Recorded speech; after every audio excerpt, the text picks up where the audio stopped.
Hey guys, didn't want to delay any longer on this market update. I forgot my tripod, so I'm like literally plopping my phone up against like a house plant to try to record this. But we gotta do what we gotta do. Okay, so it's mid-August right now. Just looking back in July in Easton Park, we had 6 resale homes that closed, 2 of which were represented by me and my team. Average days on market for those homes was 55 days, and they sold for 91.5% of the original list price on average. So that number's gone down a little bit. Homes are selling for even less of list price than before. I think it was about 94% previously. So it's August. It's hot outside. As is typical every year in August, things have really slowed down. My showing activity on my listings has gotten slower over the past 3 weeks. So I'm hopeful that that is going to pick up now that school's back in session and as we head into fall. Every year we typically do have another little pop in like September, October. So hopeful that our showing activity will increase on our listings. We do have quite a few resale homes for sale in the neighborhood right now, about 35 of them. And then we also, of course, are competing against the builders still, who are continuing to drop prices. So it's looking about the same as it was on my last update, just we're in a little lull right now. I wanted to take the opportunity to talk about a conference that I went to last week with Keller Williams, and it's called Mega Camp. It was in San Antonio this year. So every year at that conference, Gary Keller and the chief economist at Keller Williams do a economic forecast update at the first portion of the conference. So I wanted to kind of go over some of the key points of that. Let me pull up my slides here. So this is talking about some of the national numbers, some of the things going on nationally. GDP right now looks like it is down a bit. Year-over-year change, it's down 1.4% from last year. Unemployment's up a little bit. Last year was at 4% unemployment. This year, right now, we're at 4.5%. So that number is going up a little bit. Another key thing to pay attention to is that the number of job openings has gone down quite a bit. So we have about 7 million unemployed people right now and about 7.44 million job openings. So that number, they're getting really close to each other. If the job openings goes below the number of unemployed people, that's not good. So they're definitely watching unemployment. And of course, the other number that they're always watching is inflation, right? So inflation's way back down from where it was. It's around 2.3% right now. And they want to get that number under 2% ideally. But 2.3 is not bad. Back in 2020, it went up to 7%. That was crazy high, and that's when they freaked out and eventually began to raise the interest rates, make money more expensive, so that there was less spending, so that inflation came down. So that has worked. It's come down quite a bit, but now they have to decide, do they want to get that number down even more, below 2%, where they want it, or do they want to kind of focus on unemployment and dealing with that looming out there? With unemployment, they want to make money cheaper because there's more people without jobs, right? So they want to make things more affordable for those who are unemployed. With inflation, they want to make money more expensive because they want people spending less so that things end up costing less. So they're kind of opposites of each other. So Gary described that situation as stagflation. They're kind of between a rock and a hard place, like, do we make money cheaper or do we make it more expensive? Do we want to focus on inflation or do we want to focus on unemployment?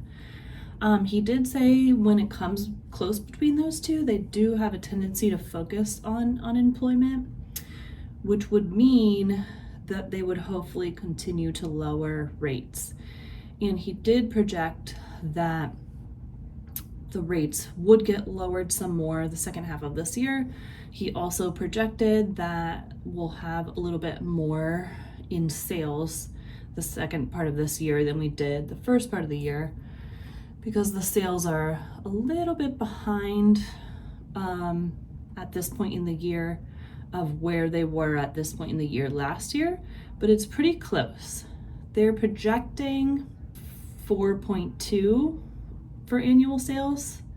Last year was 4.1, so they're projecting a few more sales than last year, but it hasn't quite trended that way yet. So they think the second half of the year it's gonna catch up.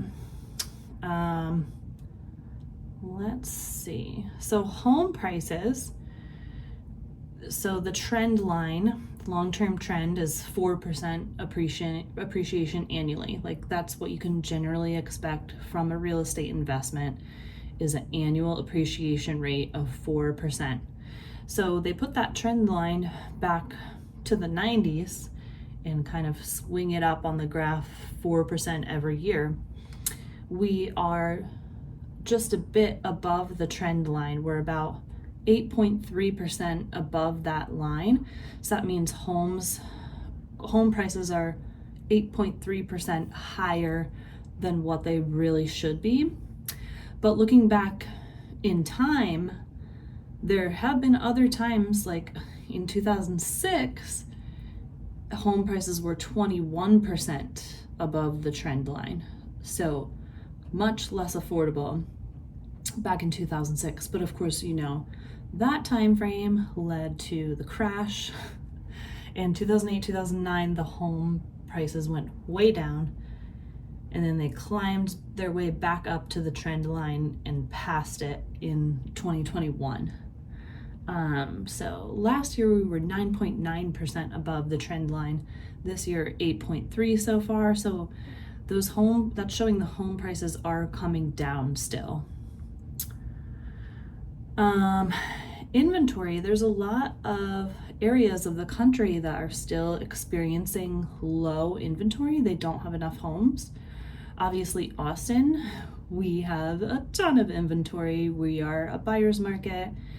We have 6+ months of inventory. Easton Park has crazy amount of inventory with all the builder homes that are available. However, nationwide, they're actually showing that new home starts are down from the long-term average, indicating there's not building enough homes. In Austin, we don't see that. I feel like they're building too many. But nationwide, it could lead to an eventual shortage again on new homes. They had a big shortage on new home starts back in right after the crash in 2009, 2010, 2011. Builders were not building enough homes. So they have caught up. In 2021, they were building too many homes, but it's back down again just to below the long-term average. Mortgage rates, they've been hovering around 6.5% for a long time. The historical average is about 6%, and that's from 1972 until now, about 6% on average. So we're not very high above that average interest rate number, but obviously with home affordability, home prices a bit, 8.5% over the trend line, plus higher interest rates, it can just make affordability feel hard for a lot of buyers. So that is just a little snapshot kind of what we went over at the conference about what's going on nationally with the home market. Hopefully that's helpful to you guys. And of course, everything's kind of amplified in Austin. We've had so many people moving out of the city who moved here post-COVID, and then we've had, we have heavy tech in our economy here and lots of volatility and layoffs in those fields. So it's just a challenging economic environment and real estate environment, particularly in Austin. A lot of places in Texas are suffering, and a lot of places in Florida are suffering, just because those are the two places where most people moved in the post-COVID era, where they were trying to escape the crazy restrictions that were going on in California and New York and some of those states. So we're still seeing a correction from that. Hopefully we get corrected here shortly and we're done. But that's where we're at now. Feel free to reach out to me if you have any additional questions, and I hope you have a good, safe, cool rest of your August.